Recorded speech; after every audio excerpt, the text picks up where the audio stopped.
നമ്മളിപ്പോൾ പോകുന്നത് പാലക്കാട് തൃപ്പലൂരിലേക്കാണ്. ഉദ്ഘാടനം കഴിഞ്ഞ മണിക്കൂറുകൾക്കകം കൈവരികൾ തകർന്നു വീണ ഒരു തൂക്കുപാലമുണ്ട് ഇവിടെ. ഉടൻ തന്നെ പ്രശ്നം പരിഹരിച്ചെങ്കിലും ആശങ്കയിലാണ് നാട്ടുകാർ.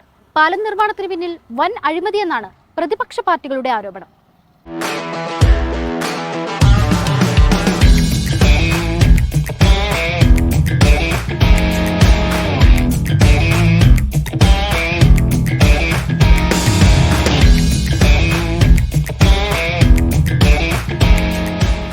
പാലക്കാട് തൃപ്പാളൂർ ക്ഷേത്രത്തിന് സമീപം പുതുതായി നാടിന് സമർപ്പിച്ച ഒരു പാലം കാണാനാണ് നമ്മൾ പോകുന്നത്. അപ്പോൾ ആ പാലത്തിലെ കാഴ്ചകൾ കണ്ടിട്ട് വരാം.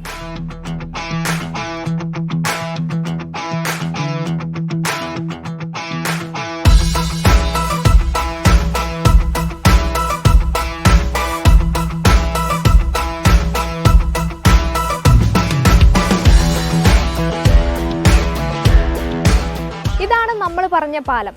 ഗായത്രിപ്പുഴയ്ക്ക് കുറുകെ തേനാരിപ്പറമ്പിനെയും തൃപ്പാളൂർ ക്ഷേത്രത്തെയും ബന്ധിപ്പിക്കുന്ന പുതിയ തൂക്കുപാലം. കാണാനൊക്കെ നല്ല രസമുണ്ടെങ്കിലും ഇവിടെ നിൽക്കാൻ അത്ര രസമൊന്നുമില്ല കേട്ടോ.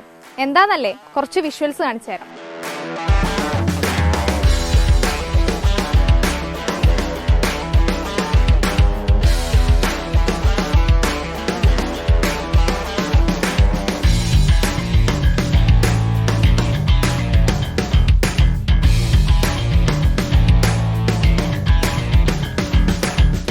ഉദ്ഘാടനം കഴിഞ്ഞതിൻ്റെ പിറ്റേ ദിവസത്തെ വിഷ്വലാട്ടോ നിങ്ങൾ ഇപ്പോൾ കണ്ടത്.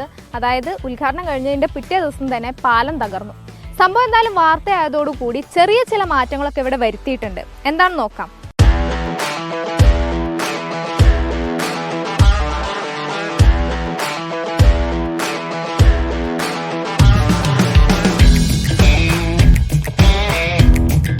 താൽക്കാലികമായി ചില അറ്റകുറ്റപ്രവർത്തനങ്ങളൊക്കെ ഇപ്പോൾ നടത്തി പാലം ഉറപ്പിച്ചിട്ടുണ്ട്. പക്ഷെ ഇത് എത്ര കാലം ഇങ്ങനെ നിൽക്കുമെന്നതാണ് നാട്ടുകാരുടെ ചോദ്യം. എന്തായാലും ഈ പാലവും ഒപ്പം തന്നെ സമീപത്ത് കുളിക്കടവ്, ഈ കുട്ടികൾക്കായുള്ള കളിസ്ഥലം, വഴിവിളക്കുകൾ, കോഫി ഷോപ്പുകൾ തുടങ്ങിയ അനുബന്ധ പ്രവർത്തനങ്ങൾ, ഇതെല്ലാം കൂടി 5 കോടി രൂപ ചെലവിലായിരുന്നു നിർമ്മാണത്തിന്റെ പിറ്റേ ദിവസം, ഉദ്ഘാടനത്തിന്റെ പിറ്റേ ദിവസം തന്നെ ഇങ്ങനെ ഒരു വലിയ വീഴ്ച, ഒരു അപാകത കണ്ടെത്തിയതിനെ തുടർന്ന് വലിയ വിമർശനങ്ങളാണ് ഇപ്പോൾ ഉയരുന്നത്.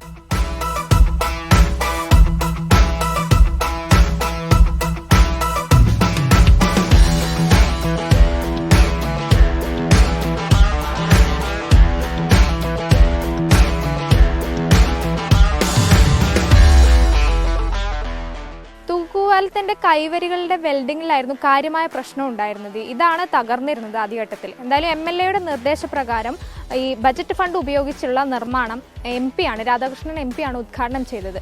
ഈ ഉദ്ഘാടനത്തിന്റെ തൊട്ട് പിന്നാലെ തന്നെ പാലം തകർന്നതോടുകൂടി വലിയ അഴിമതി ഈ സംഭവത്തിൽ നടന്നിട്ടുണ്ടെന്ന് ആരോപിച്ചാണ് BJP രംഗത്തെത്തിയത്. എന്തായാലും വിഷയത്തിൽ BJPയുടെയും അതുപോലെ MLAയുടെയും പ്രതികരണം എന്താണെന്നും കൂടി നമുക്ക് കേൾക്കാം. ശാസ്ത്രീയമായിട്ടുള്ള നിർമ്മാണ പ്രവർത്തനമാണ് ഒന്നാമത്.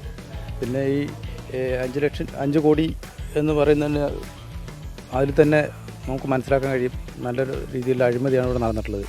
ഒരു തരത്തിലുള്ള സുരക്ഷാ മാനദണ്ഡങ്ങളും പാലിക്കാതെയാണ് പാലം ഉദ്ഘാടനം ചെയ്യാൻ നിൽക്കുന്നത്. ഉദ്ഘാടനം ചെയ്യുന്നതിന് മുമ്പ് വർക്ക് പ്രോപ്പറായിട്ട് നടന്നിട്ടുണ്ടോ എന്ന് പോലും പരിശോധിച്ചില്ല. MLAയും MPയും കൂടി ഇവിടെ വരുന്ന സമയത്ത് തന്നെ ഇതിൻ്റെ കൈവരികളൊക്കെ പൊട്ടി നിൽക്കുന്ന അവസ്ഥയാണ്. അത് കണ്ടുകൊണ്ട് അത് വകവയ്ക്കാതെയാണ് ഉദ്ഘാടനം ചെയ്ത് പോയിരുന്നത്. അതായത് 24 മണിക്കൂർ തികയാത്ത മുൻപ് ഇങ്ങനെ സംഭവിച്ചെങ്കിൽ ഈ പാലത്തിൽ ഉപയോഗിക്കുന്ന മെറ്റീരിയലുടെ ക്വാളിറ്റി പരിശോധിച്ച് ഇവിടെയുള്ള പൊതുജനങ്ങളെ വിശ്വാസത്തിൽ എടുക്കേണ്ട ഉത്തരവാദിത്വം കൂടി ഈ ഗവൺമെന്റിനുണ്ട്.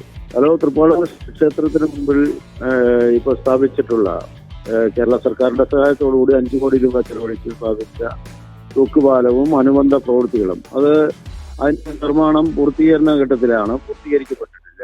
പ്രത്യേക സാഹചര്യത്തിൽ അവിടെ ഉത്സവം ആരംഭിക്കുന്ന ഘട്ടത്തിൽ നിർബന്ധമായും വിശ്വാസികൾ പാലം ഒന്ന് തുറന്നു തരണം എന്നാവശ്യപ്പെട്ടപ്പോഴാണ് ആരാധനായ MPയെ പങ്കെടുപ്പിച്ചുകൊണ്ട് പാലം തുറന്നു കൊടുത്തത്.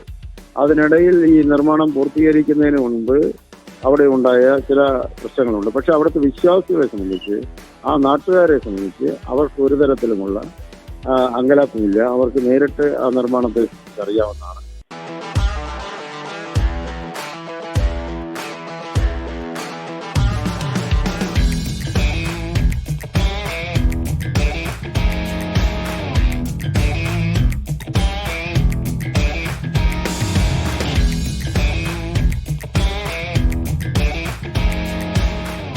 പാലം വരുന്നതിന് മുൻപ് കിലോമീറ്ററുകൾ സഞ്ചരിച്ചാണ് അക്കരെയുള്ളവർ തൃപ്പാളൂർ ക്ഷേത്രത്തിലെത്തിയിരുന്നത്.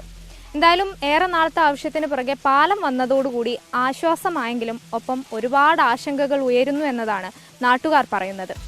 ക്യാമറാമാൻ രാജീവ് സുധേവിനൊപ്പം ആയിഷത്തുൽ ഷംന, 24 പാലക്കാട്. ലോകത്തെവിടെയായാലും ഏത് സമയത്തും 24 വാർത്തകളും ഓഗ്മെന്റഡ് റിയാലിറ്റി പാക്കേജുകളും എക്സ്പ്ലെയിനറുകളും വിശദമായി കാണാൻ ഞങ്ങളുടെ യൂട്യൂബ് ചാനൽ നിങ്ങൾക്ക് സബ്സ്ക്രൈബ് ചെയ്യാം.